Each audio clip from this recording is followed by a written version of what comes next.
আন্তর্জাতিক বাণিজ্য মেলায় আপনাদেরকে স্বাগত। তো আপনারা যদি সুন্দর সুন্দর জিনিস কিনতে চান তাহলে চলে আসবেন মেলার অপর সাইডে। তো নতুন নতুন জিনিসে অফার চলতেছে, তো দ্রুত দ্রুত চলে আসবেন।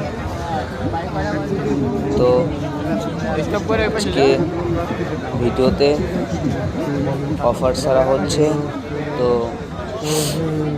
যেটা কিনবেন তো দ্রুত দ্রুত চলে আসবেন। তো এত সুন্দর জিনিস, চুড়ি, ফিতা, যা যা লাগবে সকল জিনিস আপনারা এসেই পাবেন। ধন্যবাদ। তো ভালো লাগলে লাইক, শেয়ার, কমেন্ট করতে ভুলুন না। যেটা লাগবে সেটা কমেন্ট বক্সে বলে যান। কি কি আনতে হবে?